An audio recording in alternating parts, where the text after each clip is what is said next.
Last call at gate 47. Airports are where people promise themselves new versions. I was not trying to become a new version. I was trying to be the one who knew whether my wife had boarded a flight she hadn't told me about. It started with a calendar notification that didn't belong to me. Lena and I share a family calendar, the unglamorous one: dentist, dog vaccines, pasta night. At 18:05 a new event appeared, pre-board A47. No time zone, no airline, just a gate code. I texted, "What's A47?" She replied, "Agency thing, don't wait up." That answer works for late slides, not gates. I close the shop early.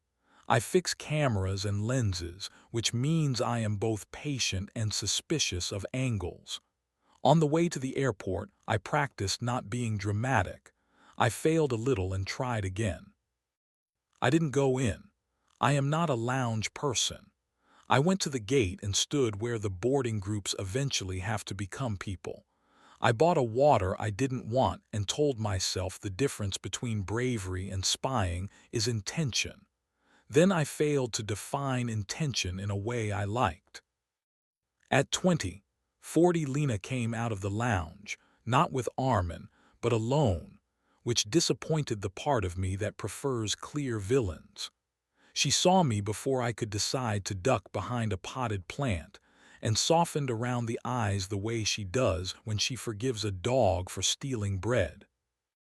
"Evan," she said, "you look like a man who followed a calendar alert." "I look like a man who wants to talk at gate 47, I said. "Is this where we talk?" She checked the digital clock like it would offer advice.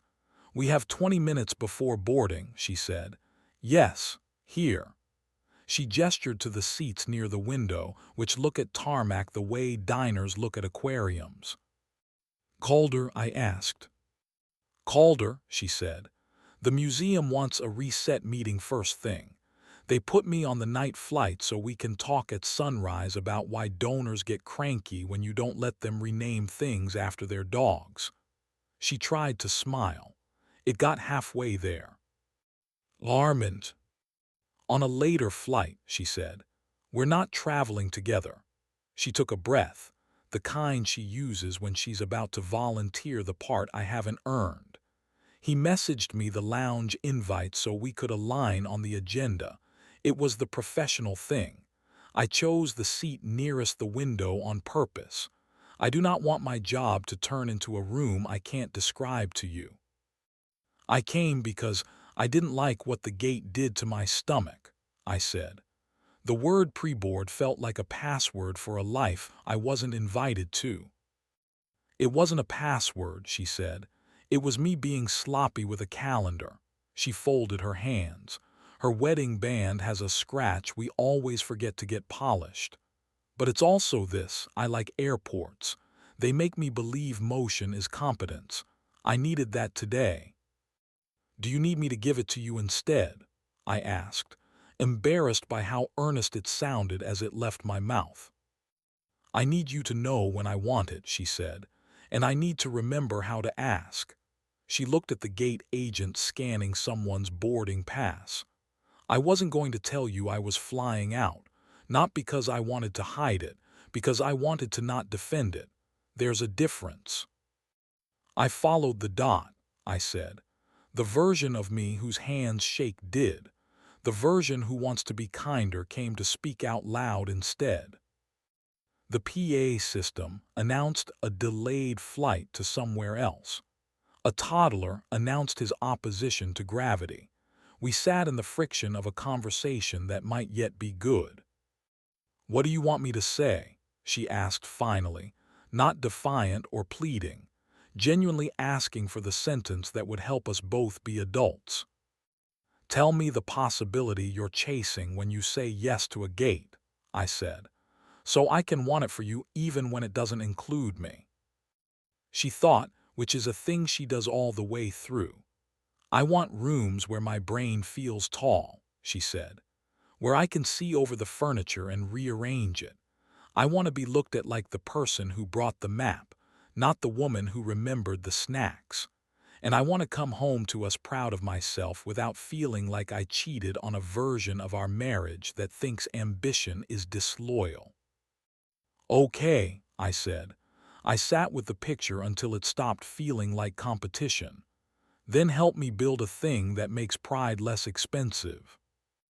Guardrails, she asked, smiling because she hates the word and loves the practice. Handrails, I said, something we hold on to when the moving walkway speeds up. I opened the Notes app because we'd run out of napkins. Rules about us, not about him. We wrote. Number 5 is sentimental, she said. I'm a person, I said. She laughed, then turned serious. There's something else, she said. Armin likes the theater around work, passwords and private rooms and the idea that exclusivity makes the ideas better. He's not wrong about everything. But I don't want to be hired into a story where I play the mysterious professional he almost understands. I want to be obvious. You excel at obvious, I said. It's my favorite thing about you. Even the annoying parts. Especially the annoying parts. I'll be back tomorrow, she said. Dinner at home, I'll bring the good bread. You're allowed to send me pictures of art as proof of life, I said, even if it's terrible art. I will, she said, and you can send me pictures of the dog pretending I'm late. Group 2, Group 3. The names took turns being important. I felt oddly calm, like someone had pressed sharpen on the part of my brain that handles disappointment. Can I walk you to the scanner? I asked. You always could, she said. You're my favorite person to be visible with. I didn't watch the plane push back. I went upstairs to the coffee kiosk that pretends to be a cafe and ordered 2 waters because the body sometimes needs redundant kindness. I sat near the window and typed my own amendment. 6. When the scenery changes, narrate it kindly. A shadow fell over my table. Armin, of course. He was alone, carrying a leather bag that looked like a good decision until you asked it a question. He nodded. Evan, he said, and sat without asking, which meant I later got to be proud of how calm I remained. She told you, he said. Enough, I said. He rested his wrists on the table like he was negotiating with himself. I'm not an enemy, he said. I'm a man who gets high on rooms that hum. I'm learning how to step out of them before they turn me stupid. That's a useful lesson, I said. Do you need my permission to learn it? He smiled to his credit. No, he said, but I might need your patience while I remember where the exits are. He stood. You two read as honest, it's disarming. We're trying to be, I said. It's slower than it looks. He left for his later flight. I sat until Lena's plane texted me that it was airborne, then until the chair taught my spine not to romanticize waiting. Then I went home to the dog and the pasta and the quiet that wasn't punitive. I slept fine for a man who has work to do. At 6, Lena came in smelling like airports and responsibility. She set a loaf of ridiculous bread on the counter. Dinner at home, she said. I promised. We ate in the kitchen the way we do when we aren't trying to audition for better versions.